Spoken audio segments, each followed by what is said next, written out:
ইউনূস সাহেব জাপানে বসে বিএনপি সম্পর্কে বদনাম করছেন, একটু লজ্জাও লাগলো না?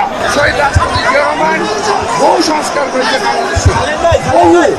উনি আমার সাথে আনেন নাই, উনি দেশে থেকেই দেশের যে সংস্কার করা দরকার তা করেছেন। খাল সংস্কার করা হয়েছি, গার্মেন্ট ব্যবসা ও পলিট্রি, ডেয়ারি সহ নারী শিক্ষা, বহু সংস্কার তিনি করেছেন, কিন্তু তিনি কখনোই বিদেশ থেকে কোনো কাউকে আমদানি করেন নাই। আজকে এই সরকার কিছু বিদেশি লোককে আমদানি করেছেন কিছু সংস্কার করার জন্য। আবার এই সংস্কার করতে করতে এমন জায়গায় চলে গেছে যে তারা আজকে আর নির্বাচন করতে চায় না। খুব দুঃখের সঙ্গে একটা কথা বলছি, দেখলাম ইউনূস সাহেব জাপানে বসে বিএনপি সম্পর্কে বদনাম করছেন, একটু লজ্জাও লাগলো না দেশের সম্পর্কে বিদেশে বসে বদনাম করতে?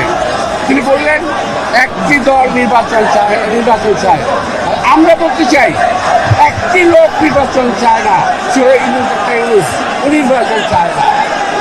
বিএনপি নির্বাচন চেয়েছে ডিসেম্বরের মধ্যে, এবং এই ডিসেম্বরের কথা কিন্তু ইউনূস সাহেব স্বয়ং বলেছেন, আমরা বলি নাই, তারই প্রস্তাব।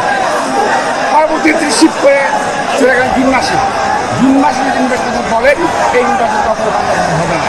সুতরাং নির্বাচন যদি করতে হয় ডিসেম্বরের মধ্যে করতে হবে, আর নির্বাচন করতে না চান সেটা ইউনূস সাহেবের দায়িত্ব, আমাদের দায়িত্ব নয়। আমরা জাতির বাংলাদেশের জনগণ এই নির্বাচন আদায় করবে, নইলে এই দেশের ভৌগোলিক অবস্থা ঠিক থাকবে না। আপনাদের সবাই কাজের